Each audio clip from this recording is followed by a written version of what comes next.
Has that taken anything out of you? No, we're here and we're ready to play final, and we're really excited to play. We're happy to be here.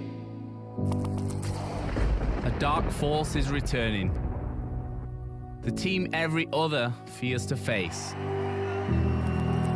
Equal parts chaos and excellence, they dominated all in their path to seize 6 straight titles. And with that, Fnatic continues the dream towards a back-to-back major title, a back-to-back ESL One title here at ESL One Cologne. Nothing could stop them but an injury to their superstar. They don't have a smoke. It's over still. Oh! Months later, the fearsome foe regains his strength in the north of Europe. Olofmeister looks to regain his status as the best player in the world, and Fnatic fight to begin their reign anew.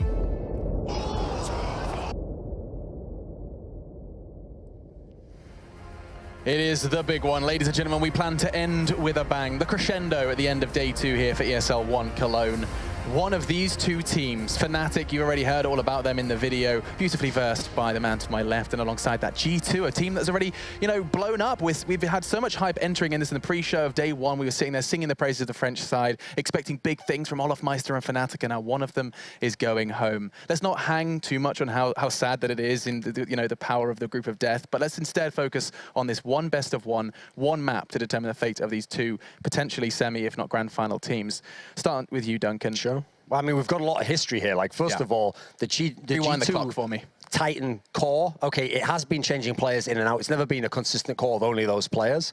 But ever since they became Titan in G2, they've gone out in the group stage of all the majors. It's been 8 of the 9 majors, if they go out here, that they'll have gone out. Well, actually, it'll be 7, because I guess they weren't at one of them where they didn't qualify because of the disqualification, unfortunately. So 7 out of the 8 that they'd have been at, that's obviously an incredible bad record that they could overcome if they get past this and get out of this group. Meanwhile, for Fnatic, first of all, they've made it out of every single one of the group stages. And in fact, this lineup of Fnatic has never failed to place below top 4 at a tournament. Even when they didn't have Olofmeister, they still were top 4 ESL Pro League Season 3. This is a team that, it's like they trip over and find success, you know. It's like they can't fail. So the idea that they could go out last place at a major and any international tournament is mind-boggling. I can almost not get my brain around it. But it's very possible, actually. G2 is the team with much better form right now. G2 smashed this Fnatic team at ECS semi-finals. So you're coming in right now, I think actually you probably have to say on paper, G2's probably the favorite. So no matter what, something is going to change here. Some of the history is going to be written. Change, yeah. Right. See, Alex, all logic points to G2 being the favorites in this matchup, so that's obviously why Fnatic is going to win. Absolutely. Yep, that's right. How it goes. That's how the has gone. Okay. Just Janko analysis. Okay. Everything says this, so Counter-Strike this. Exactly. I think this is actually. You're right. Everything points to G2. I think it's the reason why it's a little bit scary for Fnatic is because we just talked about it when we spoke about FaZe. The reason why they matched up so well and FaZe was able to overcome them is because Fnatic does at times prefer those individual plays that are so scary. If they mistime one of those, if they do a push into, like, you know, whatever map it might be, let's say it's G2, if they do like a push into upper B to try and get some information, try and make a play, and all of a sudden there's 4 G2 members there just ready and just like pouncing, and all of a sudden they just explode onto the bomb site, that's lost. So they have to be very careful how they time these, what kind of information and how they react to them. This is actually very intimidating, and I think it's great that you mentioned that this could be the semifinals or quarterfinals. This could be a grand finals map. I mean, this is 2 teams that we could have predicted to be in the grand finals of this tournament. Here's the funny thing. I actually know exactly what Janko means, though, when he said it up. Like, I mean, he made it like sound a little bit glib, as though there's nothing bad. No, what he means is, think about all the times you've seen Virtus Pro almost beat Fnatic. You've seen these teams, I mean, Luminosity, actually, one of the earliest events of the year, Starlighter, basically had Fnatic by the throat. They look like they were going to beat them on the 3rd map, and we don't know how they do it, but they do these crazy comebacks. They almost did it against FaZe. They were on these, like, low buys. They were pulling off these crazy CZ kills. The thing about this Fnatic team is it's almost like they have the weight of history behind them. Somehow they just time and time again come through in the impossible scenarios, and they know that themselves, but even worse, opponents know that. And so there's that sort of, like, intimidation factor there. I think when you get into these pressure matches where it's almost like the opponent's waiting for some absolutely ridiculous JW kill or Dennis to just kill someone with a pistol. It's like they almost like they're afraid it's going to happen, and then it does. It's like the Tiger Woods effect. It's like everyone, when he was having his reign, everyone was just like, yep, we know he's going to beat us. It's a Sunday. We know he's going to come in and just stomp us. And that's the same thing with Fnatic, and I think that injury to Olaf has kind of made that wane a little bit. So yeah, that's why we're waiting to see if they can regain that form. It's interesting you said that in an interview recently. Olaf was quoted as saying, I feel like I've lost my confidence. I'm playing the same, but I've lost my confidence. That mojo that Olaf and Fnatic did seem to kind of exude. Now, though, it's a best of one. All of this that we've just kind of explained rides on one map, gentlemen, which makes the veto all the more important. Duncan, who has the advantage coming into this veto? Who has that map pool? I mean, I think, again, you've got to say G2, actually, because if you think about it, G2, when they played at ECS, smashed them on Dust 2, absolutely reamed them on Overpass. So those two maps right there, you've got to look at Fnatic and say they don't want any part of those maps. I mean, they've played FaZe already on Dust 2. That didn't go well. I have to feel like they're going to be scared of Dust 2 against G2. That's one of the best G2 maps. But then what else does G2 want to play? They like to play a bit of Train, so that's the worst map for Fnatic. But actually, Fnatic didn't ban that in the past one, as I remember. So they've got to get that out of the way. No one knows about Nuke. So if I'm Fnatic, actually, maybe I'm leaving that in. I'm hoping that can be like a neutralizer there. I mean, I think Mirage obviously would be interesting for Fnatic. That's one of the few ones I see like going their way, you know? Teams have been playing chicken with Nuke this whole tournament, Yanko. I feel that G2 is actually a team that is one of the few teams that is really good on Nuke right now. I remember their series against NIP, and NIP is also a team that practices Nuke, and they vetoed it against G2 because they felt that G2 is the only team that can beat them on that particular map. I don't think Fnatic plays it at all. Even in the earlier iteration of Nuke, when it was in the pool, they also avoided that map. It was their go-to veto, so I feel that's going to be one of the Fnatic's bans, and I feel that they're going to stick with being Team A, so getting to veto 3 maps. Yeah, we'll be taking a look at them in just a moment. Yeah, you haven't had your kind of input. I think this veto process is going to be really interesting, because I can't remember the last time in which going into a veto process, Fnatic probably had a disadvantage. And Duncan, you can... Yeah, I mean, they come straight out with the Overpass ban, because like we said, that is the map that actually destroyed them. Funnily enough, that was actually Fnatic's pick in that series. So they've immediately said, we're not having that again. The guys from G2 banning out Mirage, not that big a surprise there. It's not like it's the best map for the guys from Fnatic, but it's just one that it's a standard G2 ban at the moment. Now, in terms of the next one for Fnatic, this is where I think, actually, it's very interesting, because I feel like they want to head towards Train. They want in the mix there at Cobblestone. They probably, maybe the Train ban could come in here, because I think Cobblestone's one they want to leave for later and kind of float that. We're going to make the guys from G2 ban it. I would ban Nuke here simply because that leaves the last ban for you anyway, and you get to see what G2 decides to ban. So maybe you don't ban a map that they would have vetoed for you. The question now, though, is what does G2 ban here? Because I think G2's comfortable playing almost everything else.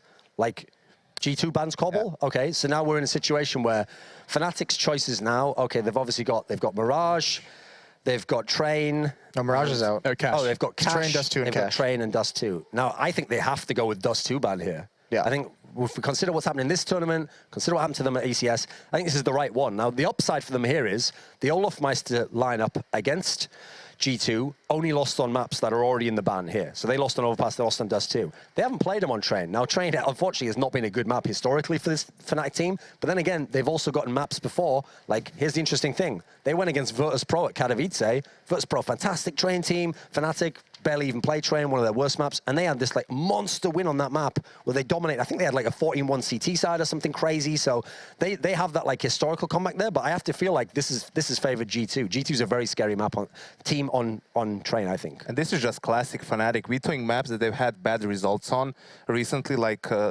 Dust 2, for example. Do you consider that a bad habit? Not necessarily, because for them, when you look at the team and how the team works, they're super confident on playing any map, and their style actually allows it to, because they're not focused on strategy, so they don't have to be super well prepared. They're focused on great team play and great individual skills. So in that sense, they could play pretty much every map, but in that context, Train is probably one of the worst maps you can play, because it limits what you can do individually. Olofmeister is known for going out of that team main area. Even that position right to the left is most teams call it Olaf, because he's always there lurking, hunting for kills. Yeah, this has been a map that they've actually, even in the past, even when they've had good results on it, it has been very reliant on Olofmeister's performance individually.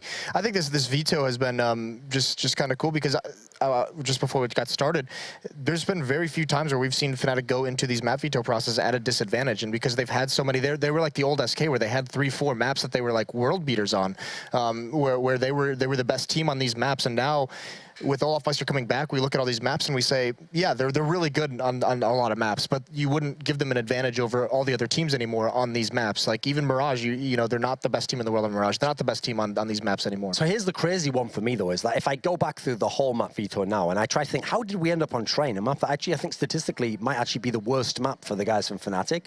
It starts with the overpass ban though. Like I understand the Dust 2 ban because that's not like a monster map for Fnatic. They've just lost on it in this tournament. But when I go back and I look at the fact that they started with the overpass ban, they didn't even float that till the end and then see what happens with the G2 was never going to ban it, but at least float and see what else is going to be banned out. They just came out of the gate and said we will not be playing overpass. But actually I think, okay, sure, you've had these recent couple of results from G2 on it. G2 haven't played overpass a lot with this lineup actually. They've played it a few times and they've just had some fantastic wins on it. So I think I might have been tempted to try and have that in the randomizer instead of Train. I just think that from a player's perspective, losing by such a big margin so recently, it's really hard for you to find reasoning within the team. Sure, maybe even the in-game leader or someone who is, you know, trying to mind game a bit more would be like, guys, we can play this. It was an off map, but you always have some players who are just, you know, tunnel vision of sorts, being like, listen, we got destroyed. I don't want to play that map, and that's where the discussion ends. Might be one of the few times we've seen Fnatic have shaky confidence going into this situation. I mean, just saying, okay, these are maps we've gotten crushed on. Dust 2, Overpass. I mean, just not even want to deal with them. Now, we talked about best players and confidence. I think it would be nice to take it towards an individual standpoint for a moment. We've been singing the praises of Shox recently. In fact, I don't know where you guys stand, but I have heard analysts and punters saying they believe Shox is the best player in the world right now. We have ex, if not current, best player in the world, Olofmeister. Do you think, you know, over this best of one, we could see one of those rise supreme? Or does it have to, is it the major win before we start handing out best player in the world tags? I mean, the problem is that Shox has been a long time as an individual star that he's had the success of the major. Even when he was in NVS and LDLC, actually he wasn't the main star of the team. He was like one of the role players who played a very good entry role. Amazingly, yeah, long time ago. Haven't heard that name in a long time. So, no, one of the interesting things about Shox, though, is it's a long time ago we think of him being a superstar player. He has been for the last few months, certainly. But yeah, I think a good performance at this major would be what would maybe solidify that, not least since, you know, Nico's looked a bit shaky. Cold Zero, admittedly, he's right up there still. He's still blasting it out. He's on a phenomenal team.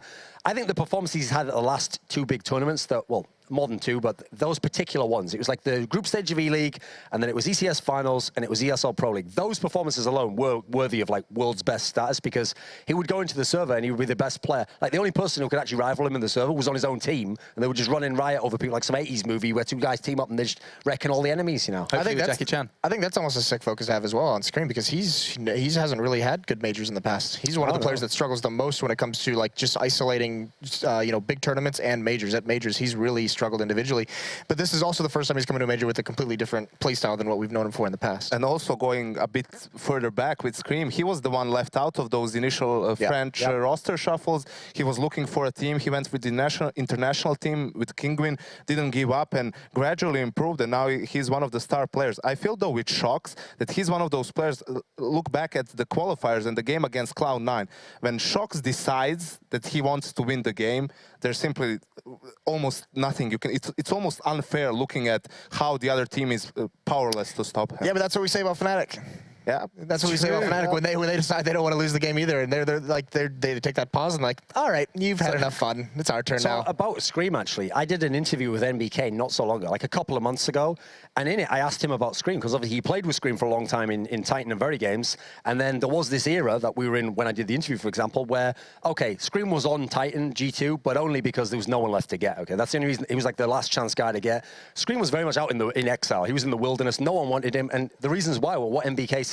Kind of something that I echoed as my sentiments at the time, which is you looked at this guy and you were like, okay, what's good about him? Well, he has this crazy one-tap style of play, but it's not effective. Like, he does it, and if you can get a highlight, you have that one round you take out, and you put that one round on YouTube, and it looks amazing, but he doesn't take over a half with it. He'll end the half, you'll be like, how does he only have 14 kills? What was that crazy round? He isn't like the device I mentioned earlier, where he can rack up the 27 kills, just normal kills, you know. He didn't have that in his game. It's almost like he limited himself to go to that style, but what's amazing, I've got to give him credit, he's doing exactly that style. He's producing those highlights, but he's also dropping 30 bombs. He's also doing 20 plus. And when him and Shox are going together, I think they, in terms of pure fragging, they might be the best duo in the game right now. So is this unprecedented for Scream? Like, this is the highest high he's had in his career? I think so, yeah, because actually, even when Very Games was the best team in the world, amazingly, he was one of the only members in the team who actually had kind of like every now and then an underwhelming performance while they were the best. And also, if you look back at when he was at his best back then, the scene is so much more competitive right now. So being able to provide such a high level of play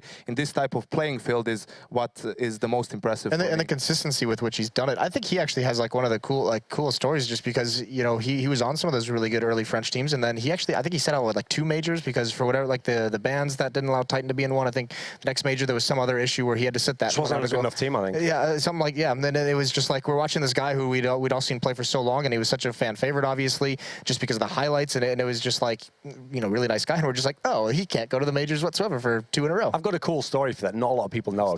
So at one point in time, when Hiko left Cloud9, he was actually thinking of making a team, which basically the idea went on without him and became Kingwin, G2, FaZe. Okay, it was this super team of mercenaries people. And one of the names on the docket was Scream, because it was going to be like, oh, we've got Makaleli, he's not in NiP anymore, we could get Scream, or maybe we could have Dennis. Like, there was a bunch of these names out there where they're all good players, or they all have the name, or they all have something about them that's like appealing, you want to see them play again, but they don't have a team. No one wants them in their scenes. And so he really was someone where he could have been like in that scenario. And obviously, later on, he was included in that team, and that's where the project went on with him and became Kingwin, and they made it to the top 8 of a major. So I actually think, though, this is a key quality going to this matchup here, because this is one of the few times where I'm actually going to go against like the current form, I'm going to go against the stats, I'm going to go into who's playing the best, because that's G2, and I actually think that it's Fnatic that's going to win, because there's just something about these guys where it's like, I mean, the famous saying, you just don't bet against Fnatic. It's so hard for me to do so, especially in big pressure situations. Always someone comes through. Then you got to throw in the factor on the other side of the equation. Doesn't matter how great they've been playing in the other tournaments. Until I see Scream actually come through when he needs to in a big major. Until I see people like Smiths not have difficulties. RPK's never made it out of the groups at a major. There's a lot of qualities over on that G2 side where it feels like they are almost reliable to fall down in this big moment, whereas Fnatic, they've almost never let you down in that sense. And that's because we did that earlier, you know, at tournaments. Star Ladder, we bet against Fnatic because they looked bad. Same thing happened at rightfully so, by the way, on paper, you should have bet Na'Vi to win that one. They weren't so comfortable, they weren't looking that good, but then you just learn from those past experiences that no matter what happens, Fnatic, when it's, you know, crunch time, when it's go big or go home, they always come in huge. They have that quality of, like, the cat always lands on its feet. It's like, it doesn't matter what's going wrong, someone's going to come up with a huge play from somewhere. I mean, the tournament you're talking about here, they basically were out of the tournament, and Dennis just CZ'd 2 people in the face with like a snap 180. So they do this stuff routinely, and then on top of that, that's when they're up against the ropes. They can also have these games where they turn it all on, 3 or 4 of them are going crazy, and they might just dominate you outright. They might just smash G2 16-3 or something on this map, you know. It does sound like we are experiencing some severe technical difficulties, so we're going to be resolving them. Guys, this has been fun. We had a nice chance to get a bit of an open table. We'll continue it after our break, so we're going to go ahead and take... so, Alex. We're going to take a quick break, resolve all of these issues so we can bring you the blockbuster that is G2 Fnatic after our break. We will be back, we'll continue this discussion, and there's so much more to be talked about. So guys, stay tuned, and we'll be back with your final game of day 2.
An event like ESL One Cologne is more than just a tournament. But not only the event itself, with an amazing crowd, high tension during the matches, and the show in the arena, all of these are meticulously prepared so that you can come to the LANXESS arena, sit down, and watch the best teams in the world compete on the biggest stage. After picking up the teams from the airport, they're shuttled to the ESL studio to be photographed by the ESL photo team. Every player needs a picture, every team needs an overlay for the show, but this is just the beginning.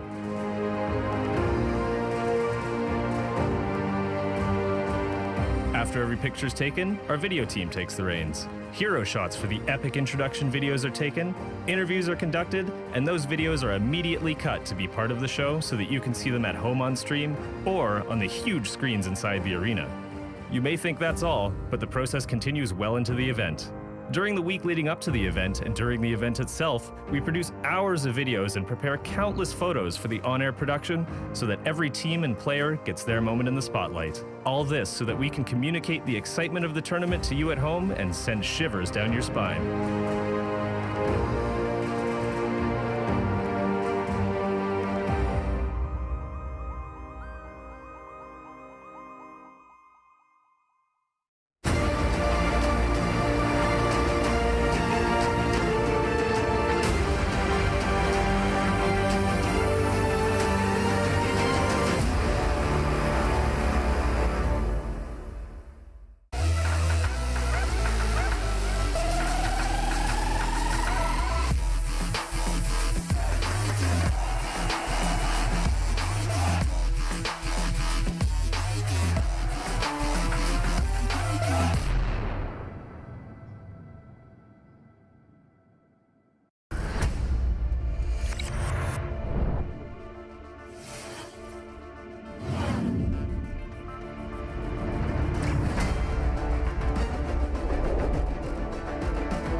Get your team apparel now at shop.eslgaming.com.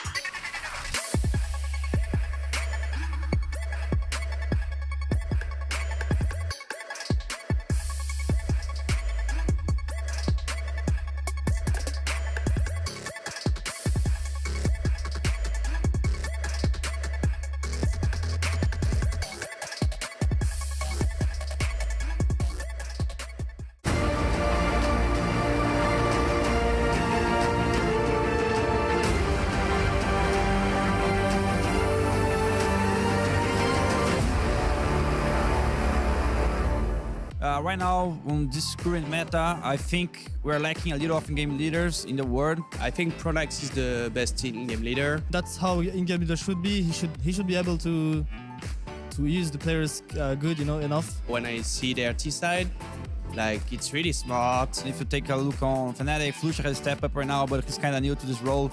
And I think the way Fnatic plays doesn't rely so much on his calls, to be honest. Fallen as well. Fallen. And I think I consider myself one of the best as well. Our team is doing pretty good.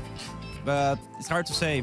You can also state that Pronax was a great mind and he's taking his Godsend team to a good shape as the same way he did with Fnatic in the past.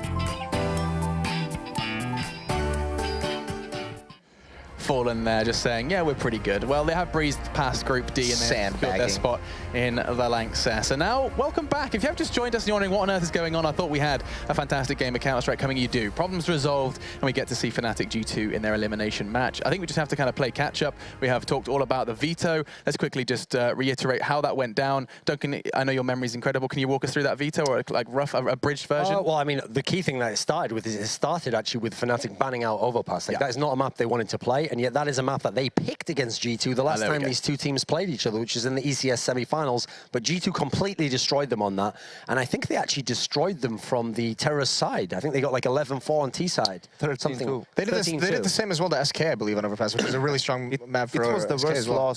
loss on LAN for this Fnatic lineup. Sure. Absolutely it was. And with everything we've said in the past, with the veto now we know we're going into train, it is time for predictions, and you have a fair bit of time just to talk about that. Actually, I'll work away from Moses.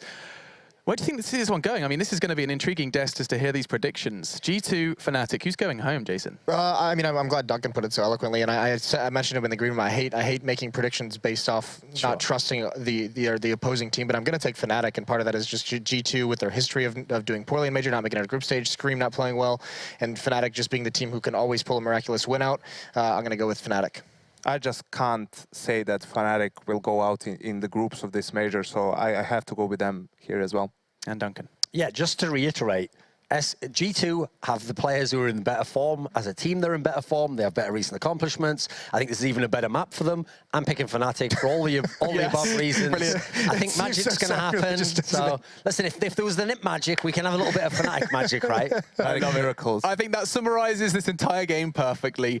Everything points to G2 picking up this best of one. However, the desk thinks Fnatic will do it. That's a perfect way to introduce it. You guys enjoy this one. It is Blue and Pansy to dive into train. Thank you very much. Hopefully I won't be diving in front of any trains, Alex. But yeah, this is going to be a great matchup between these two. One of these two teams is going home, which is insane to consider. Yeah. G2 or Fnatic. And I think it says enough about Fnatic for a whole desk of cynics to sit there and go, everything should go G2's way, but we're all going Fnatic. It's chaos theory is alive and well. Anything that can happen, well, the opposite's going to happen. So we'll see how well that does end up playing out for our analysts, as we should be getting into this game at any moment. But it's going to be an extremely interesting one. I know I've mentioned this on the desk a few times when I was up there earlier, but I mean, in theory, if the groups had played out differently, this could have been the final of this event. But instead now it becomes an elimination match. And one of these teams isn't even going to be able to attain legendary status. They're going to have to re-qualify all the way through the qualifiers again going into the next major now.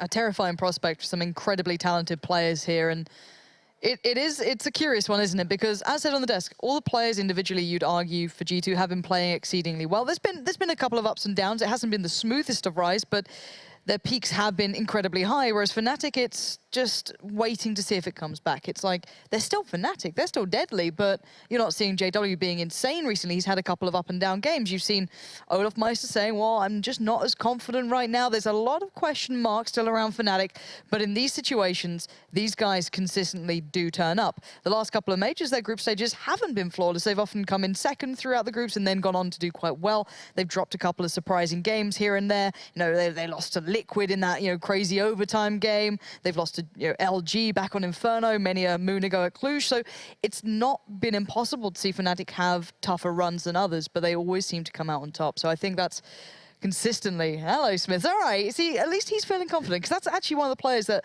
I'm hoping Alex got some time to talk about on the desk that might struggle in these sort of matchups, because you have such opposing styles there, don't you? You look at like JW, how he opts, then you look at Smith's. It's almost two different ends of the spectrum, isn't it? Yeah, and I mean, not only something, or rather something else that we should recall too is just how messy G2's run at the qualifier leading up to this event was, as well as, I mean, they just barely scraped through. They ended up going 3-2, and there was that 16-1 game versus Mouse where they just looked like they had lost all that sort of pomp and circumstance that they had gained in these recent tournaments that made them look so great. So that's kind of what put them into the situation now, and they're going to have to try to find a way to battle out of it in this match. But it does look like we're finally going live, folks.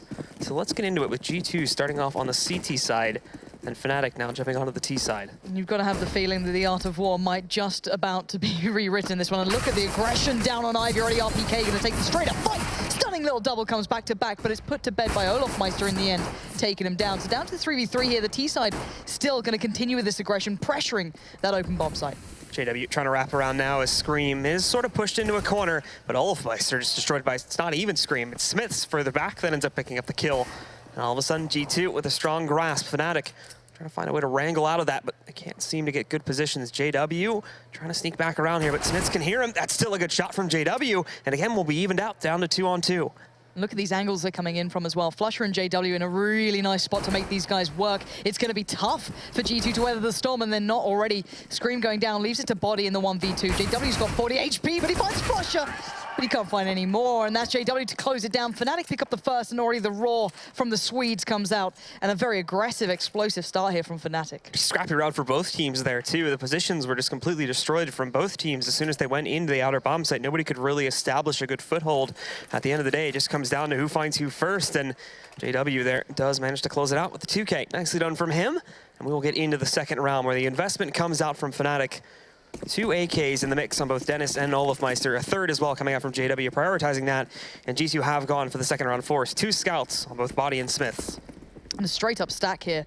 Look how many players are on the A site for G2. They've said, okay, we'll leave B up to the gods for a couple of seconds here. Put a couple of players towards the boost. Shox has eventually pulled himself back around with the Deagle, but he's playing extremely passively. So almost saying, all right, if we have to take this, at least I get the info. I won't be able to take up straight up battle there, but he now has Body with him, and they've reset. So a bit of an all-in look towards A. Said, all right, they're not going for that fast play again. Let's reset the pace. Let's play a little bit more default. And this is all about the tags getting the bit of damage here for the CT side. The Scout and Deagle combo is still just as deadly. It can do work. And Fnatic needs to respect that, and it looks like they are. They've gone back to a slower, more default approach. Moving away from the areas towards Ivy now. They start to line themselves up. Dennis still holding the bomb up on top of the ladder room, leaving an option open to go for really either side at this point, but with 4 stacked up in the inner sight, and Olofmeister actually getting tagged down at 29 HP. That's going to press him out of here, and it looks like they're going to commit themselves to the take on inner instead. They do have Body hiding a little bit further back here, trying to go for the jump scout shots, but Fnatic still being pretty quiet about this with only 40 seconds left. And G2 have committed quite some large degree of players over towards B. Scream's actually backed away from it, but Smith's pulled himself over. Shock's playing out by CT. You've got 4 players from Fnatic already on the site. The bombs can be planted. They've given up so much room here. G2, they haven't been able to get the initial damage done that they would have wanted with those Deagles, and now it just might turn into the shooting gallery that Fnatic was wanting. Smiths, unfortunately, leaving his head up there a little bit too long, trying to go for the scout shots on upper. It doesn't pay off. That's a good shot from Crims at very long range to take down Scream. Body has a response for that one, moving back in. And yeah, Shock's finding another pickup there too. So the CT is slowly being punished, but Crims moving in. There's another one for him. Dennis still holds this angle. It takes RPK a minute, but he does find the kill. Ultimately, though, into this 1-on-2. There's not a whole lot of room to work with, so time to run away. Still has the scout in hand, along with armor and an upgraded pistol. That's a lot to carry into the third round, so look to save that and give the second one to Fnatic.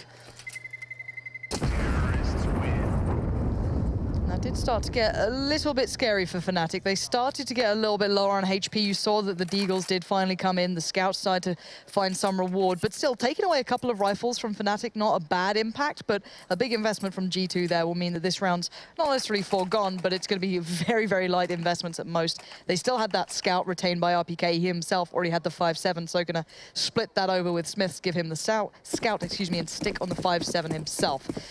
Outside of that, looking at Fnatic, however, a nice buy coming out. Flusher going to be the man pretty much at the forefront for them to try and claim these frags at least, if he can, try and build up that bank as fast as possible. And already a very quick start towards that B site. And this round, of course, you're really only going to have those guns that was carried out at the end of the last one there by G2. So they're going to go for the very light investment this time, and Fnatic looking to farm the cash. Keep in mind, they did lose a lot there, so a lot of rebuys coming in, still keeping their money under control too. But this is the round where they should, in theory, be able to push through it without too much of an issue. Still holding back, still being passive, just in the event that G2 tried to do something a little bit more aggressive to catch them off guard and find a couple of those drops. But as soon as the timer runs down low enough, we will start to see Fnatic push their way in. And we already have Olofmeister now pushing his way out from the T-connector. Not a whole lot to be seen for him as he's sneaking his way now up the short alley, where he will find RPK around the corner in just a moment. But beyond that, it doesn't look like anybody from the CT side is going to spot up the first encounter. Catches RPK looking the complete wrong direction, and it's basically for free to start it off. Spotting out 2 more players as well. Olof has a great idea as to how many people are still on this A site. Now, actually losing out on that rifle could be a little bit of a problem here, but with no armor to supplement it, it's going to be tough to work with. Now, Fnatic have taken what they can, and they've pushed themselves towards B. Bomb is down. JW almost had a little bit of a worry there, but Flush has found his place with that MAC-10, and that's what he wants to be doing, getting these kills as much as possible. No armor with the CTs means this is a tough one. And Flush's MAC-10 should be able to do more damage, but he's not pushing directly for it. Still being fairly respectful here, but you can see JW wanting more and gets punished. Smith takes his head off and down to a 3v2. This shouldn't be winnable. There's no kit on the CT side, but more damage than Fnatic would be wanting to be taking here. G2 poking holes at the aggression from Fnatic there, but the good news is that the initial play from Olofmeister bought the time that was needed for the rest of the team to push to the B site. They're still going to win this round regardless, and basically it's just a bit of a standoff now between Smiths and Flush, still sitting further back on the site. They'll try to evacuate now. Smith is going to find a surprise in front of him. He does actually get the no-scope, but the drop-by nade from Flusha is going to end up finishing him off. That's a style kill if I've ever seen one. Fnatic picks up that round. It'll be 3-0 as we get into the first gun round. Fnatic, however, not able to get away unscathed throughout that. They have lost a couple of members. Enough money's come in towards G2. We're going to see the AWP coming out at the first opportunity to do so. Smith's going straight onto that. Going to be a glass cannon, but the one thing I want to point out is he's not alone on this. They've gone for a double AWP, both glass cannons. Shocks as well picking it up. So this is a massive investment into this round for G2, and quite the risky one to say the least. And Fnatic well set, full buy coming into this one. And look at this play from FNC already. Fnatic taking their time here. You've got 2 players looking towards B. Well, 1, should I say, mostly Flusher here.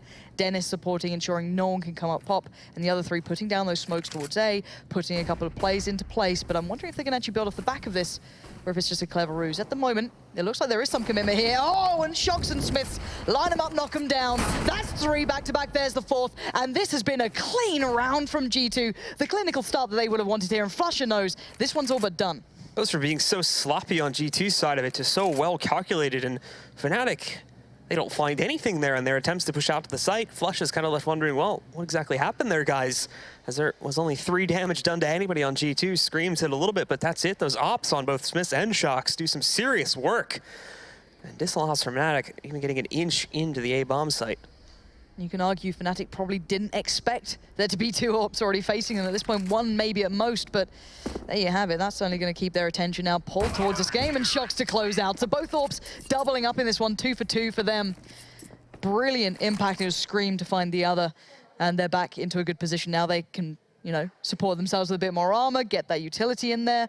Very, very clean stuff from G2, and Fnatic look a little bit shocked and awed. Look at this, Smiths finds one so instantaneously. You had the crossfire into play from Shocks as well. Scream on the support from that. Brilliant positioning, and Fnatic's going to go right back into this. Not only that, but that was just such a big risk in taking that too, buying up so heavily. If we'd seen Fnatic catch those entries, it could have gone a completely different direction, and G2 would have ended up messing themselves up economically here very early on, which can prove fatal for certain teams if they're not able to manage it properly. But Fnatic were the ones that ended up being caught off guard by that one, and to a big dividend, those ops pick up most of the kills in that final round. Getting into this one, though, Fnatic still go for the investment.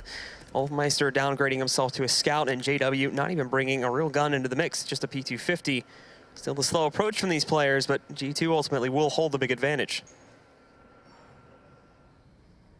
G2 have the pace of the game now into hand.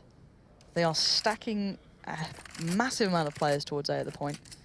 Body pretty much playing B all on its own. No one all that close to rotate towards. Playing a lot of players towards that back of Ivy by Train 1 down there. And it does mean there's so much pressure if Fnatic do go for these A hits. And it looks like maybe that could be a possibility again. You've got JW and Olof posturing towards that A hit. And then you've got Crims, Dennis, and Flusher down by the, you know, just above Pop, so they can easily make those quick, fast hits. But Scream getting curious here could be a real problem. If he pushes up and isolates one of the 2 approaches Fnatic are going for, that is a huge loss to be operating with. Good initial smoke, too, is going to push Smiths over here towards Heaven, and he misses his first stop shot. Scream, though, shutting down both Crims, Olofmeister, and even a 3rd on the Flusha. There's those headshots that he's talking about, but Dennis as well has some power to himself, moving in, finds RPK and Scream, but just JW now, and all he's got is that little P250, which Smiths is going to punish as well. A 2K for him, amazing 3K for Scream, and G2 will find the 2nd round. Exquisite play from Scream then, in such a huge position as well.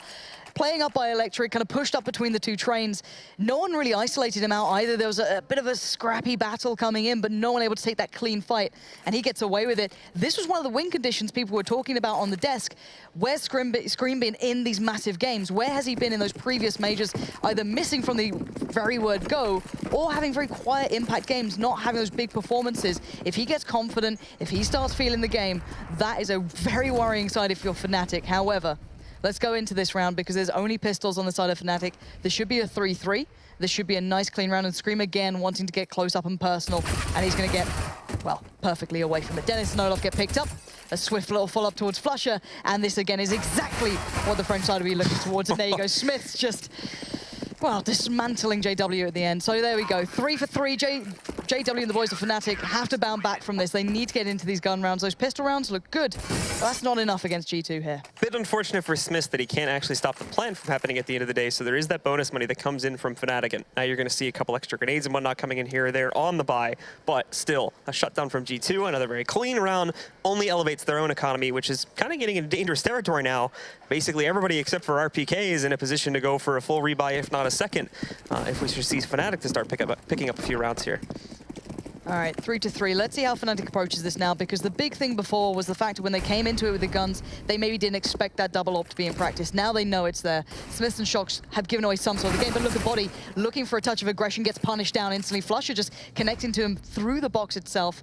Takes a little bit of damage himself, but enough to kind of stave off the wolves for now. And it's going to come down to keeping control of these sites with less players than ideal. They're down to 4 here, so a little bit tough. But Shocks is going to take on the B side by himself. He's going to be the solo standing bastion for G2 on that one. But Fnatic, they're still playing default. They've gone, okay, we've got the early advantage. This is great for us. Shock's interesting thing for him too is he's just 100% keeping his eyes on the upper entrance. They have nobody to check, so right now in theory anybody could just walk right down the ramp into the B bomb site and no one would be the wiser. In fact, Shocks might leave himself a bit out in the open because of that, so need to be careful. He's now going to move, looks like a little bit closer to Z to try to watch out for that, but Fnatic, as they've been playing so far in this entire half, they're not giving anything away. It's so quiet, so hesitant, not necessarily hesitant, but just so slow-paced from Fnatic here as they want to keep G2 guessing until the final moment that they rush out onto the site. And it looks like Shocks is going to be the one to receive it all. 5 players here. No one able to get the info on towards A that there's no one else coming through. Scream pushed up a bit but saw nothing. So Shocks, you better be prepared for what Fnatic's about to throw at you. First smoke goes down, sees nothing. They're actually not pushing off it just yet.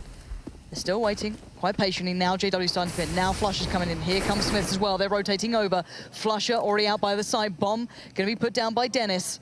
And this is a 4v5 retake. This is massive amounts of numbers left up. This is going to be a very messy round, but there you go, RPK finding a Lofmeister. Smiths comes in with one for himself. We're down to 3. JW's going to take it on to himself, but he can't do it. It's Shock still standing, and now down to 2. Dennis and Crims have to hold back G2 themselves.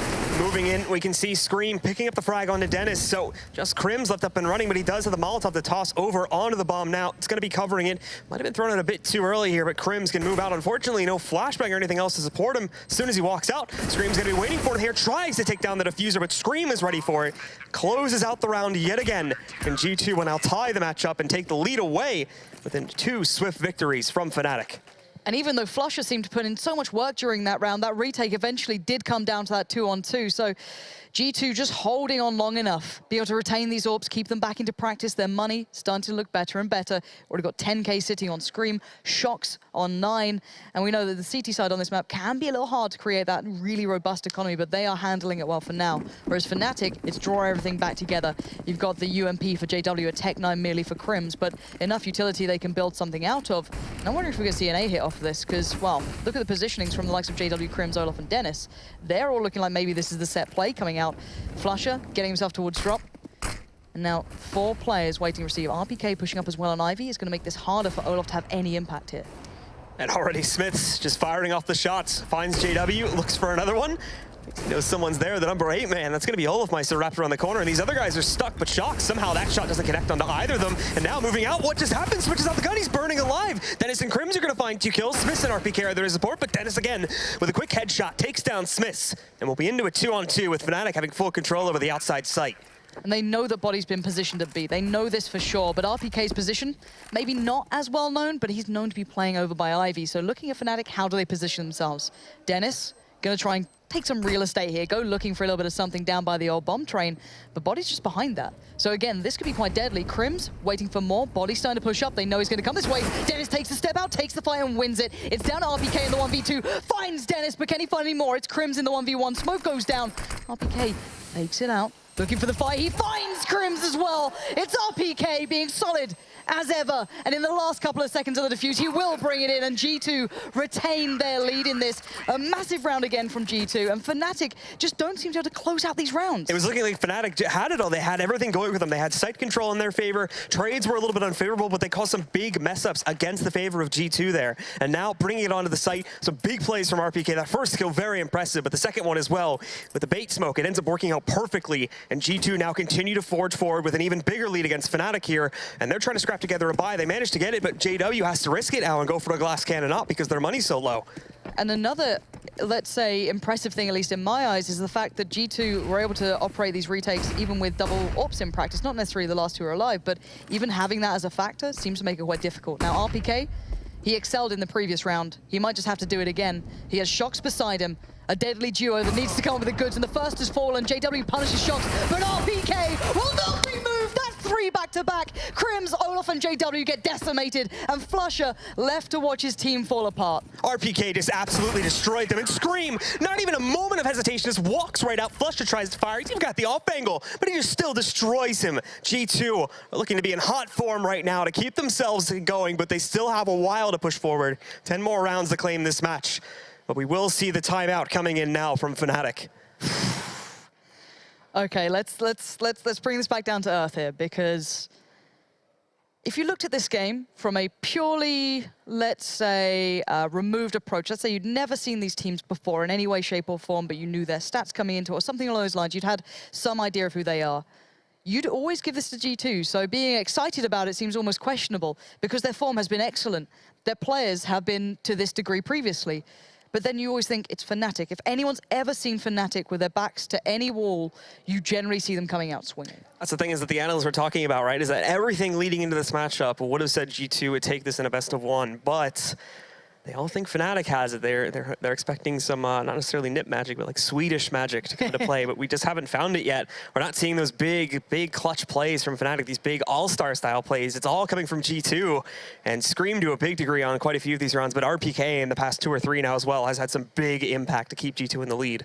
Yeah, and I don't think I need to credit the analysis desk, but they did give the win conditions for G2, and one of those predominantly was Scream having a big impact, having one of these big games. Same with Shocks to a degree. He's always played well, but to have it in these bigger moments is something you need to keep looking at, and it has to be consistent. It can't just be for a couple of rounds here or there, those, I guess you can call them frag movie plays, you know, those little highlight reels that come out. It has to be those worthwhile frags throughout. So again, this is still, you know, we're going into round 10, but it's the infamous Fnatic pause, and I think everyone's aware of it by now, but the mental game and the mental fortitude to come out of this as a team coming against Fnatic doing this is quite difficult. It's not something easy to do, because historically, the thing is that Fnatic will always rebound. They'll always come back in with some sort of bigger play. Even their previous game in the groups, they had that timeout. Again, they had those kind of crazier force buys with, you know, the scouts and these really subpar weapons or subpar buys, and they even brought it back close then. So again, there's always that mental game that starts to kick in, but G2, if they have that fortitude, which I imagine they do have by now, to just go, okay, we're doing well. We don't need to let this get in our heads.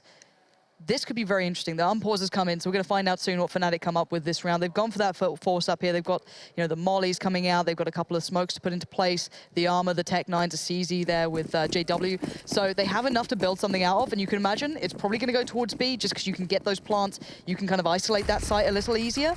But then again, you've already got Shocks and Body positioning quite aggressively towards the ramp, so maybe expecting this in the back of their minds as a possibility, and it could all be a fake, it could all be a ruse. Fnatic have 1 minute and 35 seconds to lay out their plan. Flusher wasting no time getting himself to the entrance there, to the upper area of the B bomb site, hoping he can catch anybody from G2 that might have taken an aggressive position.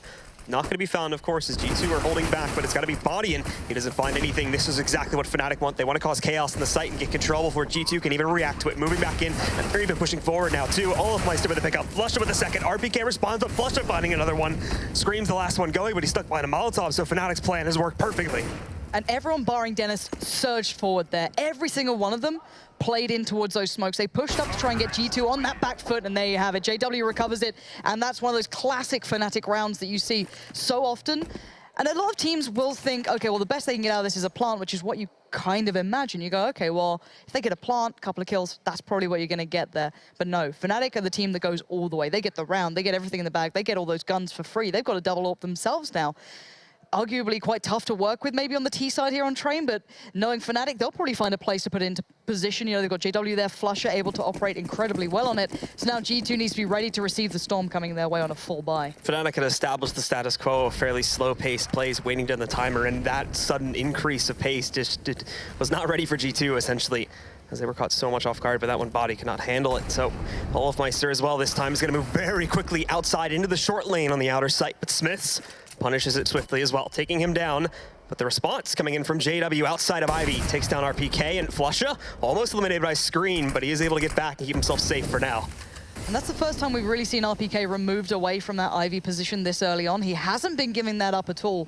So that could be a really nice way for Fnatic to start pressuring G2 a little more, because Shox and Scream have been fairly safe in the pocket of RPK there, saying, well, you take your time. You do your AWPing thing, you do your rifling thing.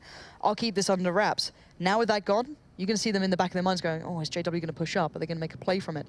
No, Fnatic have gone back to that, not necessarily a default, but just taking their time on this building elsewhere. They have everything they need. Look at all the utility they still have, 50 seconds remaining here. They've got all the smokes, they've still got both of the AWPs, and they're going to go for a B hit, and it's all going to be body. Smiths and Scream can rotate quickly. Shox finding JW is going to help. That could speed up the rotate process, because here comes the hit. Body has to be ready. There's still no increased rotate pace, though, because of the fact that they find that earlier kill, so Body is going to be overwhelmed. He's got no support to help him out here. Smokes and Molotovs now coming out to hold the rest of G2, rotating in from the A site back, but there's a good start for Shox, taking down Crims, and now moving back in. Players from Fnatic are holding a little bit more aggressive positioning, but Flusha holds true, takes down Smiths. Into a 2v2 we go, and the timer's still ticking away. Flusha waiting for that repeat from Shox. He knows he's sitting back there somewhere, but just can't find him. And Dennis also creeping forward up to the train stoppers, but there's a quick shot from Shox. Takes down what? Flusha gets 2 in a row. They just line right up for him. Scream and Shox both going down. That's another one for Fnatic, and they're almost back in this game now. That is how you crush a comeback. That is Dennis being pumped up. I think he's pretty happy with that one, and I can't blame him. That was absolutely nuts from Flusha. What on earth? All right, let's just watch this back again. So far, this is Shox being sick. That's a really nice shot. He didn't have the first shot on it, and now Flusha steps out, and they're just both right there. Those shots don't happen very often, but coming in at that sort of turning point is massive. 6-5 now. G2 still with the lead, but look at their money. It's been broken. The back of the beast is now pretty much in tatters, as it looks like Fnatic is starting to gain some momentum, starting to gain that control. Off the back of that pause, it seems to have worked out again. The stars align for Flusha to find that final kill there. Both of those final kills, I suppose you could say, as he is going to be able to pick up yet another one for Fnatic. And now that they've established control again, look, they just go right back to the more restricted, more reserved pace that they were using earlier on in this game. Now that they have the advantage against G2, they can try to trick them off a little bit here by running down the timer a lot more. And if you're G2, it's so hard to start reading into those rounds, isn't it? Because how can you account for Flusha hitting those sort of shots? How can you account for anything that Fnatic does in those instances? It's not an easy thing to, go, okay, well, tactically, how can we change this? It's just a Fnatic thing, It's very, very tough mentally to break into. So for G2, might just have to be one of those where you have to just close your eyes and grit your teeth and bear through this at the moment, because Fnatic are starting to posture towards B. 3 players on the B site, though. So Smith's Body and Shox ahead of the punch here, and so Scream, actually. So Fnatic walking into quite the stack at the moment. Dennis might find that out very soon. They're starting to line up, but Body hits the shot. Dennis goes down. Body again finds JW. There's good work coming in, but Crims, forever consistent. Crim's not being punished at all. They're literally just standing up top, picking away at them. So 3 kills for him. RPK tries to turn the tables, but it's not going to be possible. And that's going to be a nice 4K from Crims. That basically all those kills come from upper. Nicely played by him. And Fnatic, again, officially tying things up now. It's 6 rounds to either side, but this also does take us into another buy round from G2, where maybe they could swing another comeback yet again. And they need to stem the bleed now. If you're G2. If you want to have that really robust, nice CT side to yourselves, you want to start looking at keeping Fnatic away from any more rounds at this very particular point. If they get any more momentum, if their money gets any better than this, they're going to have such a nice fallback position to go to, but double AWP's back out for G2 here. For the G2 side of things, still leaving Body as the main and currently only defender here in the B-bomb site. Shox is ready to move back, and offer some additional support if need be, but look at Fnatic, how heavily they're pushing into Ivy all of a sudden. This is new from them too. Crims, Olofmeister, along with the bomb carrier, JW, all pushing in, ready to move, but there is a dangerous presence from G2, also hiding on the outside. It doesn't matter though. Crims walks right up and takes down RPK. Here's Shox with the up though. This is the first line of defense in the site itself, but JW is ready for the peak on the bomb train, and Crims is still fragging as well. Smiths is here. He's been a big player so far in this match too that we haven't talked a lot about, but can't find anything from the top of the ticket booth. He's gonna get smoked back out, and these guys have to fall back. If they even are going to attempt the retake at this point, it's going to be a long process to wrap all the way around again. It truly is, and going for this could be pretty dangerous and pretty tough. Considering Fnatic made that so quick and such a fast hit, they still have so much to put into play. JW still got a smoke, a nade, a flash. They're very well set for this, and I think obviously G2 are respecting that. They're going to walk away and try and keep these weapons as long as possible, and Fnatic, they could maybe hunt for one, maybe two, but at the end of the day, they're going to retain these themselves and just be very, I guess, respectful of each other in this instance. But it does look like Fnatic have started to work out they can exploit Ivy a little more than before. Of course, RPK did have that one big round, but beyond that, that 3-stack play coming through hasn't been met with too much aggression. Crims gonna go for a look. Gets found by Smiths in the end. So they're going to be fine here. No one else can get close. They'll keep that AWP and the M4 to hand. I'm wondering what the money's like across the board. They could put something back into place here. A couple of drops could come out, but it would be a very scrap-together buy for G2. However, for Fnatic, as said, money's getting better and better here by the round. 7.6k on Olofmeister, 7.5 still on JW, so they are very well set.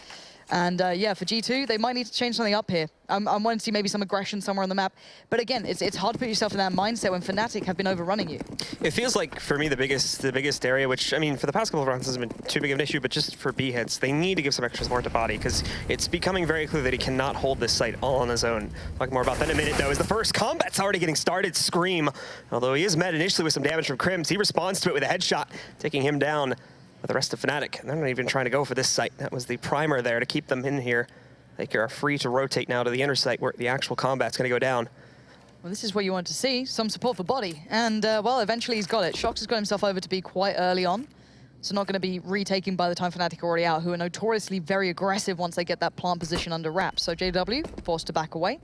Can't take the initial fight, but here comes the push from that lower B ramp. It's Shox to find Dennis. So now they know there's trouble afoot. They know there's more than that one player Body, and Shox has still got room to work. But Olofmeister just dissembles him, and look at this. Olofmeister has been let loose finally. 10 HP, has to back out of this, and gets caught up in the end by Smiths. Now 1v3 is down to JW, and the bomb's loose. It has not been planted. He'd have to fight back in tooth and nail for it. And hell, he's going to go for it. 6 shot towards Smiths, and now 1v2. Scream already low, 12 HP. RPK already on the site, though. G2 have the numbers, but it's still JW. JW nicely played, and such a odd hesitation coming out there as well from Smiths, but the jump down, it's not going to surprise RPK this time. Can't do it twice in a row. He will stop the madness. And G2 again battling back, tying it up at 7-7 as we go into the final round of the first half between these two legendary teams. You're nuts, JW. You're just nuts. How depressing it is if you're Smiths and you're sat there like, this is going to happen. I know it's going to happen, but you can't do much against that sort of thing. But yeah, at the end of the day, G2 have stabilized to some degree. They've got the scoreline back to a, I guess, more respectable marker at 7-7. They've stemmed the bleed that was starting to appear. And Fnatic, though, not going to be letting up on them. They're going back in pretty fast here. Olofmeister already finding room to get out here. And Scream might have some more issues now. Last time he's been, or last couple of rounds, he's been getting away with murder from these positions, consistently outdoing players. But Olofmeister, look at him. Just working his way through cautiously, carefully, checking every corner. Gives away a little bit of a spot there. RPK gets the better of him, but Dennis will trade out effectively. But it's Smith to retain the advantage for G2. But the hit, it's not on A. It's coming into the inner site, and again, it's Body trying to hold things, but he just gets overwhelmed by Crims. Rotations moving in. Already 2 out onto the site before the smokes have even plumed, but there's nothing really to see. JW jumping up. Smith tries to respond, but it's not going to happen with JW picking up these kills now ever since we got halfway through this half. RPK trying to push forward, but JW sneaky now underneath of that smoke. He grabs another kill. Good response from Shox at the very least, but he's alone in a 1v2. It's the final round of the half. He's got to go for it. He's got a lot of utility to use, but not really trying to use any of it at the moment. Looking for a better position, but he might have just been spotted as well by Crims. At the same time, the favors return on the Shox pushing forward. Almost takes down Crims. In fact, 1 HP left, but he will find the final frag. It'll be Fnatic that lead 8-7 at the end of the first half. And what a marvelous first half it's been. Both teams fighting tooth and nail for survival here in the major. Of course, one of these two teams will be going home, just to remind you what's on the line. And my gosh, do they know it as well. So guys, do keep yourselves locked into this. We'll be back after a very short break. Do not go anywhere.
battle might have just begun here. Fnatic up 8-7 on the half, but the war is far from over, Blue. Both teams bringing out the A game here, but still a whole half to play. It looked like G2 were going to prove our analysts wrong at the beginning of the half, but Fnatic, after a good pause, bounce back. You can see the good plays from G2 all over the place, but Flusha bringing some good ones himself, along with the rest of Fnatic. They did bring it back and now have a lead, albeit a very small one as we go into the second half, or now the teams will be switching sides and they will jump onto the defense, with G2 going onto the offense and seeing how they can fare there.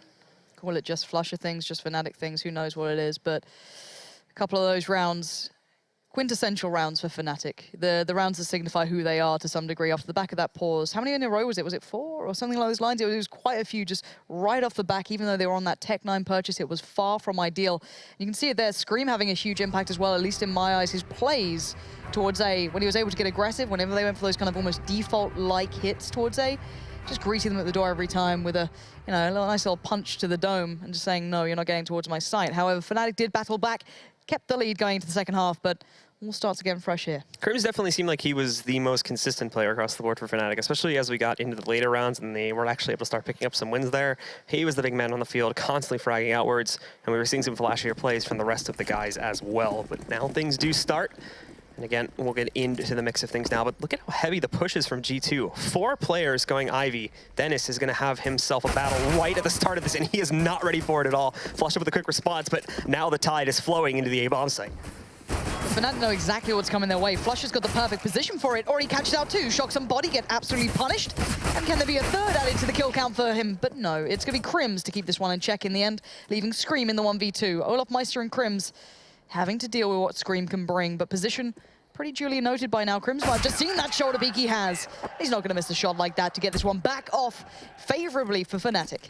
There's Crims again, showing up where he's needed, finding those last couple of kills there, and Flusha holding off most of it, of course, after we saw it was Dennis that just got completely overwhelmed with the 4-man push from G2, but Flusha brings it right down to earth very quickly there as he backs up to the site and stems the tide with him rushing out through that smoke there. So from G2 going into the second round, no plant from those guys, so they will be just forcing up here. Smith saving, of course, to look for the op on the... Actually, no, he does get a deagle donated over towards him, so he will still have that for himself, but the rest of these guys are going to fully upgrade with armor included.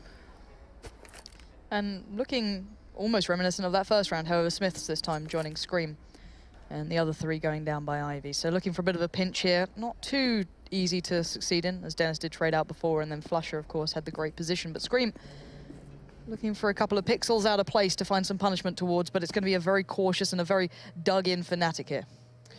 And they do again push in through Ivy. 3 players this time instead of the full 4, with the other 2 looking to push their way in through T-Con a little bit later on, but as they jump out, Dennis is ready. Quick response from Shocks and RPK finding a second. They found a way out. Now it's about closing it down as Crims up in heaven is still a very imposing force, and not only him, but JW moves in too, able to eliminate Shocks.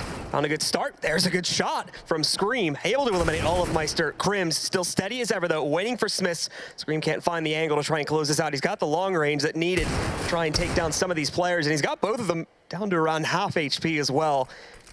Just that Fnatic are not going to give him any room to work with here. They'll just run down the timer and play it patiently. They need to as well. He's still such a deadly player.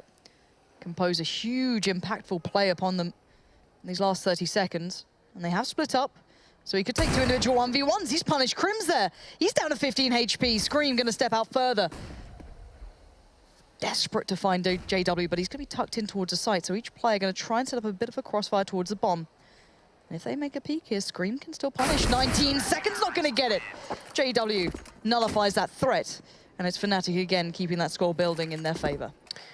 So with that, getting through the force from G2, and Smith did end up buying, by the way, my UI just didn't update in time. We will see basically the trash round coming in from G2 now. Another deagle does actually come out for RPK. But I don't imagine we'll be seeing too much else from the rest of the team, as they need to save up here and then focus on that first corner. Now that Fnatic have the lead, G2 do put themselves right back into the hot seat yet again, as things could fall behind very quickly and lead to their tournament elimination right here. And G2 really not fancying those B hits. This is something we often see from T sides, especially on those lower buys, because they can define these sites a little better. But posturing towards Ivy, a little bit towards main, and it's not gone too well. They're being shredded by the rifles. Body will at least find a bit of a connection there, but that's about all you're going to get in these sort of rounds with Flusha waiting on the other side. And, well, hello, Body. All right, doing a good bit of damage. 2 kills for him, but down to 10 HP. Shouldn't be allowed to get away with much more.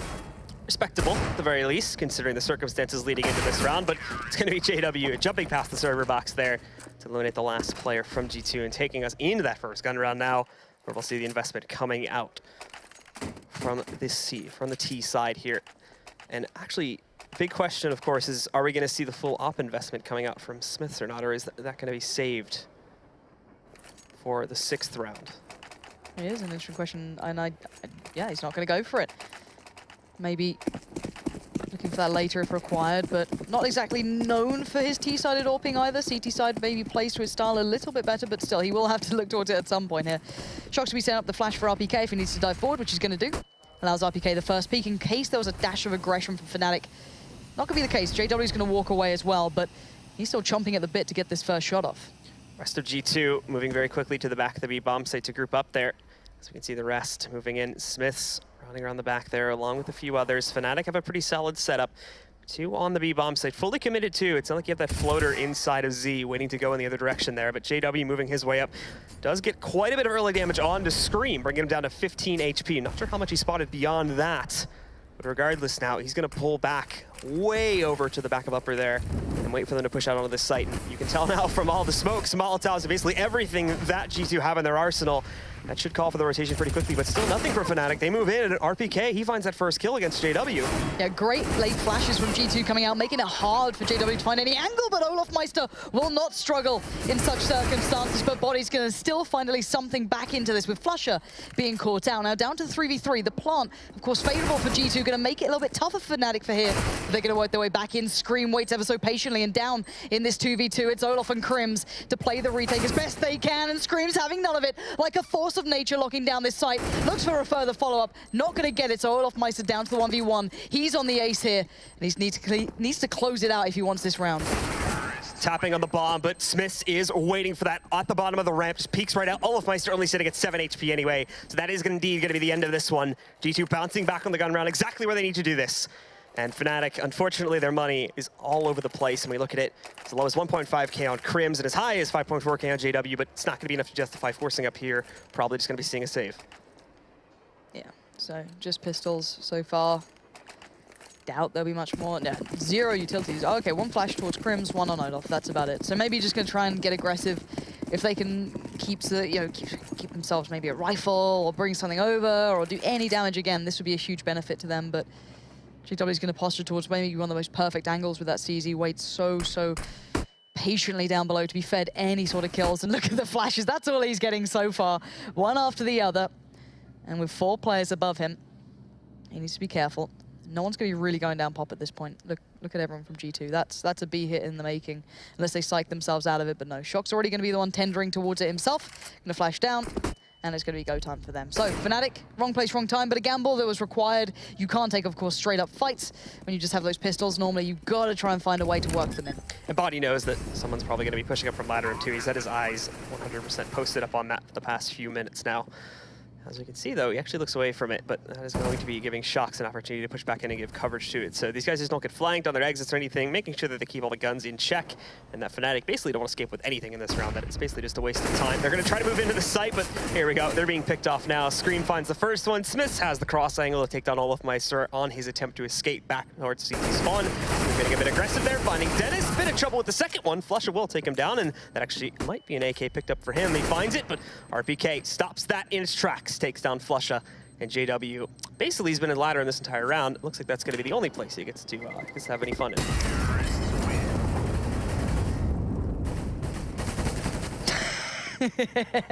Not quite making it off the top of the ladder then to try and do some last second damage.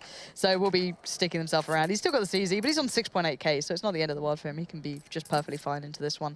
But yeah, a good start now coming back for G2 into the gun rounds, at least being able to turn the tide against Fnatic eventually. But Fnatic are back on the buy here. So Crims, sure, not in the most ideal position with the Mag 7, but there's places for this on this map anyway. And with JW on the AWP, enough utility to hold back an initial push or whatever G2 might plan. This is still perfectly fine for Fnatic. They are still in the lead. And for Smith, we're yet to really see that AWP play come out for him. We're going to see a bit of a change up there. Shox initially was moving in. Looks like he's actually going back to spawn. Yep, just to get some extra utility into his arsenal there. So picking that up before the timer does expire and moving in now. We do have a shotgun buy coming out for the Fnatic side too. Crims is going to be playing towards the ladder room, and there could actually be some action in that direction depending on the way that G2 want to formulate themselves here. Some nades going out to the B-bomb site, and it does look like the players are shifting in that direction now. So again, leaving a lot onto Olofmeister to try and hold this in the event the take does come into this site.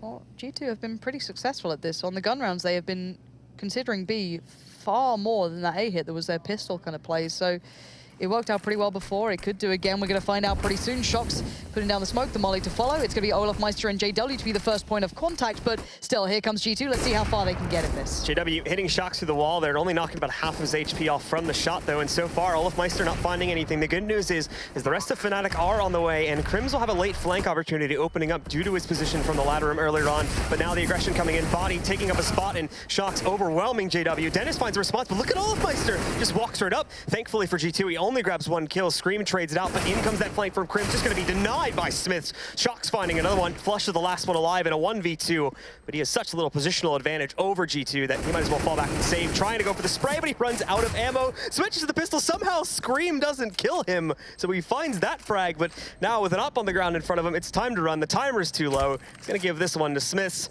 and it'll be a 10th round for G2.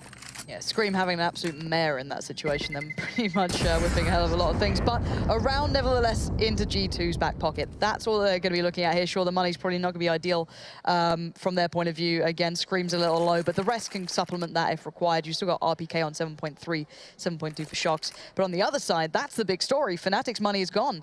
They have the AWP that was retained by Flusher. He backed away, switched that out, picked that one up. And everyone else, well, the most they can get would be a pistol. If anything, I'd argue this should be a very clean round from them. One P250 for Olof, one for JW, the others stuck onto the USPSs, that's it. No more beside it. Flusher has to be the key here if anything wants to be done for Fnatic. Otherwise, G2 need to approach this perfectly to not lose numbers. This should be a round that's easy for them, but look at it already. Olaf, he doesn't want this to be easy at all. He wants to make this as hard as possible, and there comes the spray from Shox. Not clean, but it gets the job done. And now JW's the next on the chopping board. JW hiding in the corner, going to be flashed, and Smiths taking him down with the op. Things continue to go well here for G2. Flushit still having his own op to try and work with, but probably not going to be given really any good opportunities to work with it here. As now that G2 have found those two openers, they're actually going to give themselves a bit of pacing, holding back for a couple of extra seconds. Psyching out some of the members from Fnatic, but they are focusing big time on this push from the Ivy area. Body moving into it now to see what they can find against Fnatic. Flusher still holding a couple of cards close to the chest. Might be able to find some work here. Flashes eventually coming through for G2, bullying their way out. Dennis still working with USPS, and this guy's notorious for it. Don't doubt him. He could have found more towards RPK, but it's Flusher coming in, and that's the bomb. Suddenly, there's a dangerous threat aboard here. Now Fnatic back with a shot into this round. A slim one, may I add, because it is that deadly combo. Scream and Shox, the headliners here, having to find one singular man. And look at them, already so cautious, so hesitant, so scared to put themselves into play. But there you go, bomb's gonna go down. Scream being the bodyguard, but here comes Flusher, he misses the sitter. He took it a little too quickly. He had the time on towards Scream, but he didn't take enough of it. Scream will punish, and G2 bring this one back all even. And well, there won't be any wishes in this one coming through because, well, Sadicus isn't here, neither is Henry, but this is a very, very interesting scoreline we've got on our hands. Dennis gets that miracle opener. Somehow they didn't notice him sitting up on top of the first train outside of Ivy. Gets 2 kills basically for free, and even that third one, the RPK was able to recover, but it still didn't feel like he had a full grasp as to where he was playing from for a second there. And then Flusha also has an opponent with his back turn, and he misses the op shot. That could have completely turned that round in a different direction. But for the G2 guys, they do still close it out. 4 rounds in a row now for them after Fnatic took the first 3. We'll see where they can take this next buy. Fnatic still have theirs going though, and it is a double op setup from these guys as well. And JW doesn't have one of them. That's the next interesting factor, at least in my eyes. It's Dennis and Olaf. JW playing B, gonna be up close, playing with the M4. You got Olofmeister supporting just behind, but you can see the intention from G2 here. They want that B hit so far. Shox and RPK leaning towards it already. You've got Scream, maybe playing a little on the rotate, maybe to catch anyone around the back, or just to keep some presence towards that A side. But already Olofmeister says a big no towards Shox, gonna deny his passage, and JW so close now there's no one else coming through just yet. So I still very tentatively put towards that A side.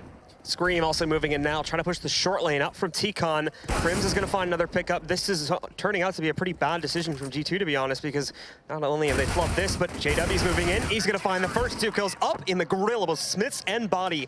Friends, both of them are pushing back up that ladder room, and they do punish G2's late decision to throw off the inner hit. And the money's not looking great now for G2. Swings and roundabouts here between these two guys. G2 not able to stabilize thoroughly. These rounds haven't been, back-to-back. They've not been strung together for them.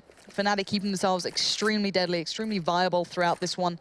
And that double AWP, it may not have come out perfectly in that, but it certainly played a role. JW being able to hold that close angle allowed so much room for olofmeister to be able to focus towards that upper side. And as you said, that hesitation from G2, it pretty much meant that round was done and dusted. Now, down to the pistols. Maybe time to have a discussion as to what can we do here. Can we get a bomb plant? Can we try and hit that B site? With Fnatic being so close by, with them not allowing any freedom, it's going to be incredibly hard to get towards.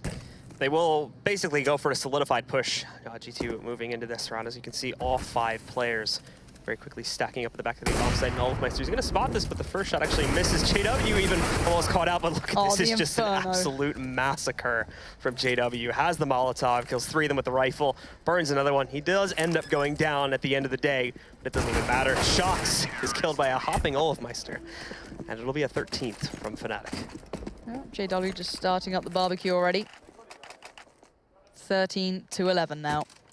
Fnatic a couple of rounds away from keeping themselves in this major. G2 need to start being very, very careful now. Double AWP coming out for them. Smiths and Shox both going to pick those up. We haven't seen too much of this yet from G2. This is a big round. This is starting to become do or die, and they know it. This is their tournament life on the line. Next couple of rounds will define the future of these two teams. Let's find out how this one goes. Double AWP on both sides. And already G2 going for a bit of a start, a bit of a default. Taking the time, but the Smiths with quite the aggressive peek here. Looking for some real estate out towards that A side, but 4 players waiting on the other side. And Fnatic again with a very big emphasis on the A side hold here, specifically Dennis just outside of the Ivy area where we do have a lot of pressure coming in from G2 in that department here. Shox is going to be smoked off, won't be able to catch Dennis moving in on the cross there, and Flush as well will be able to support in the event the push comes from that direction, but he's also got to be focused on players like Scream, who tried to push the short lane in the past to get some quick control of the site, which the rest of his team can use to then venture further out and eventually take control of the whole damn thing. 1 minute left to go. Both teams know the ramifications of this round. They know how much this one means. You can see Dennis sitting pretty far back here. Working down Ivy, Shox and RPK. The rest waiting to see what comes of it. 47 seconds. Still the smokes there with G2 as well. First one goes in, a couple more to follow. Dennis doesn't care, RPK goes down, but Shox gonna continue forward. Scream's found a way through. Already a couple of shots come his way, so hesitation starts being shown, but Body doesn't care. And there we go, Scream finally finds his way through, Body finds another. He has found massive impact into this round, and it's down to a 2v2 now. Scream and Smiths have to do it all. olofmeister with a bit of a cheeky jump up and above with the AWP to hand. Doesn't get any fruit for that labor. And now Crims, 1v2, 15 seconds. And the bomb is nowhere to be found. They have to take the fight, and Crims is having none of it. Look at it, Smiths already falls to his hands, and Scream gonna walk in, and it's down to Crims to close it. And a big round from Crims will keep Fnatic firmly in the lead, now on the door step of taking themselves through to the rest of the major. The patient style of play from Fnatic pays off big time there for Crims at the end. olofmeister actually almost threw that away by going for that jumping op shot, gave away his position, and there was nowhere to run for him, especially with just the op still sitting in his hands. He basically just had to sit there and take that damage going down, but Crims plays the exact opposite sort of style, waits for G2 to get a little bit over-aggressive and push out, and punishes both of them with 2 separated 1v1s that he handles with no problems whatsoever. G2, their money's not going to be the best place once again, and since it's going to be the 14th round, they decide to force it up here. They're going to go for it. It's Tech 9 armor for every player. For those that can afford utility, they've grabbed it, but for RPK and Shox, they can't really bring too much to the table besides their smokes. You could argue that bomb being left in main was a bit of a factor in that previous round, but into this one, clean slate coming in for G2. They have to recover something. As I said, if Fnatic get to 15, you've got to feel that Fnatic can grind out that final one no matter what. Dennis still being ever so present towards Ivy, but not going to be challenged out this time. Body's backing away, so G2 looking for opportunities, but not too much on the board for them here. G2 just looking at options now as well as far as what they can try to take with this measly little buy they've gone for. This is it. This is going to be one of their last big attempts to try and find a way back into this match. They need to, at the very least, try to guarantee a plant in this situation so they can get that bonus money and try to force up a little bit beyond this, since they're going to be pretty close to the full losing bonus after this if they should lose it. But the dream here would be just outright win it and keep the game close. But their initial attempts, Ladder Room's going to get mollied off. You can see they're just stuck here. It's Scream and RPK. There'll be a push in a moment here from Shox, but even he's hesitating pushing towards Ivy because of that looming pressure here. Crims up on top now. He can hear the plant coming in, but he's focused on Screen by Evox. Looking for RPK. Can't actually find him all that much. So initially G2 are getting good control, but no frags, and they've taken damage as well. G2 getting away with murder here, though. They've been able to get themselves in a good position into this one, and oh no, Body taking down Smith. That's ridiculous. That's huge at this point. You can't be allowed to do that. Shox will find one back, but now everything's up in the air. It's still to be fought for. 3v4, though, Fnatic have the favor. Shox waiting for some peeks to come out there. That's a good shot at a flusha. Quick flick from him. Scream going to be falling back into Ladder Room just to play it safe for now. There's some hesitation from Fnatic, but they're moving over. They're going to be jumping onto the bomb, and there's no pressure at all from G2 to move back into the site. They find all the kills, but it doesn't matter because Fnatic, G2 had played so passively they'd all just fallen back, and it let Fnatic walk right back in and stick that defuse without any hesitation. That was a big mistake from G2 to play that as passively as they did. That is devastating. You can see it all over G2's face as well. They know that was a round that they didn't have much of a shot into, but they built something from, and to lose it in such a fashion is pretty devastating here. 15-11 now. Let's remind ourselves history is often written by the victors of war, and so far it's looking like Fnatic are on the verge of walking away with this one. Again, though, this final round has to come through. It has to be sealed. And Shox fought so bravely in that previous round to keep this one even close, but let's see if he can keep his head held high as this is the final throw of things here. Solve for Fnatic now.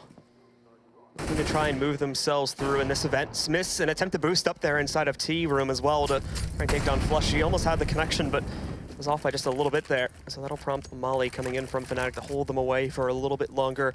G2 are looking for a way to get themselves into the A-bomb, so they still have a decent buy to work with in this round, but they need to impact right from the get-go as this take, and Fnatic already have a very good idea as far as what's going to be thrown at them in this round, so it's going to be hard already because they've sort of countered it out with their positioning. However, Shox and RPK have a good opportunity here. Dennis will be the one opposing them.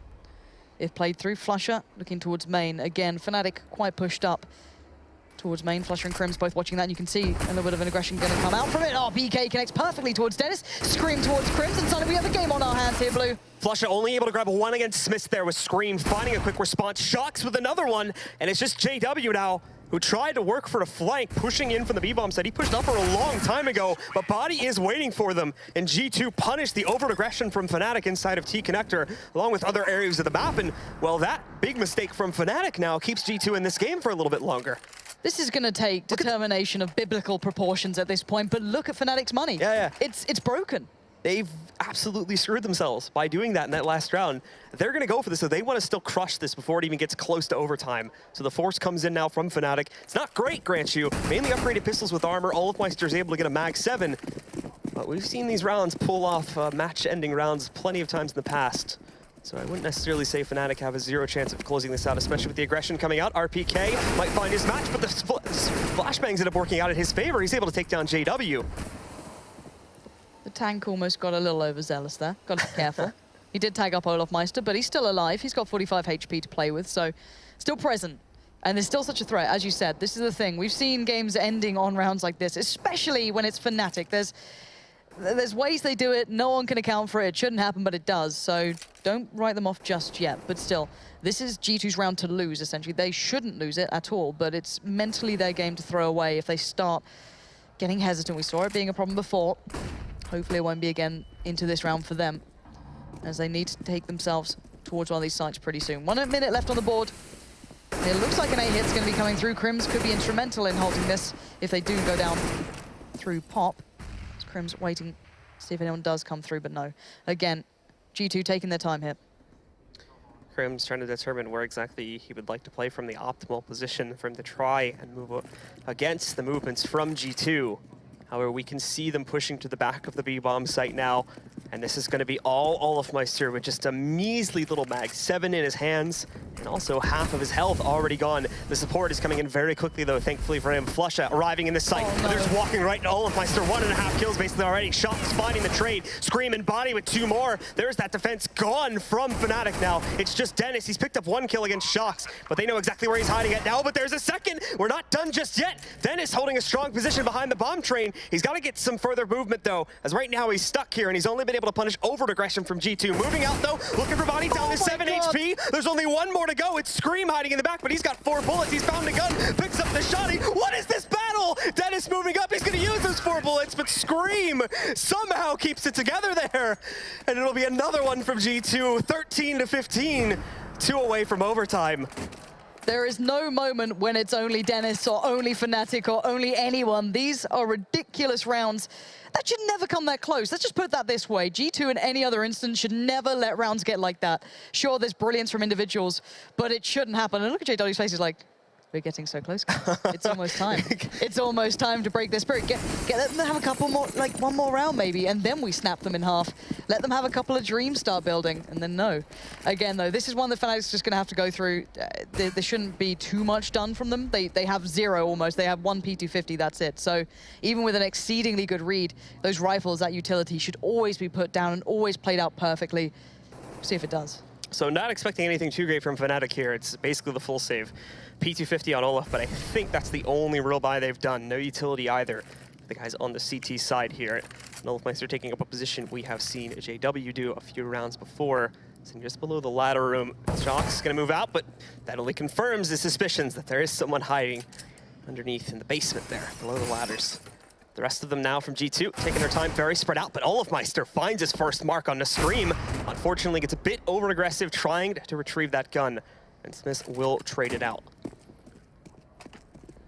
And it looks like Fnatic going to be putting all their bodies, well, barring Flusha, excuse me, in towards B. 3 players there just hoping for something. Bearing in mind, G2 have been actually favoring those B hits quite substantially, so maybe not a bad read at all, and my word, it's coming this way. And just as it starts to build, Crims, Dennis backs away, so maybe a little bit of, I don't know, luck towards the side of G2 or just a read, but Flusha being so far, seeing nothing, this is quite curious that they've gone for this sort of play, and Fnatic had players here, but no one now left to challenge. JW going to be trying to come back around. Flusha's got a good spot, but Body already watching it. Means that G2 are very aware in this round. They shouldn't start losing things, but Flusha's found a rifle. Dennis has found Smiths. What is happening? RPK and Shox, do not let this one slip. These are the rounds you do not lose. And Fnatic are knocking at the door of a victory. Now Shox and RPK again will be asked the same question. Flusha rounding the corner now. He's got an opportunity. No. And even without armor, we can see Dennis moves in. He finds the final kill in a full save. Fnatic are going to close out against G2. 16-13, continuing the curse for the French roster and moving Fnatic forward. They're not out of the groups just yet, but they've just avoided death here in the group of death here against G2. I have never seen a round like that one at such a moment, and that is the look that you can only summarize that round with. After fighting so hard to come back so close, G2 are going home. They fought hard, but at the end they fell at that final hurdle, a hurdle you should clear every single time of the matter. But no, Fnatic will be the ones going forward. Their major run is not over just yet. But guys, we need to take a break, and we will be hearing from the likes of Fnatic down interview in just a moment's time, and the analysis desk thoughts on that as well. So guys, do stay tuned. We'll be back in a moment.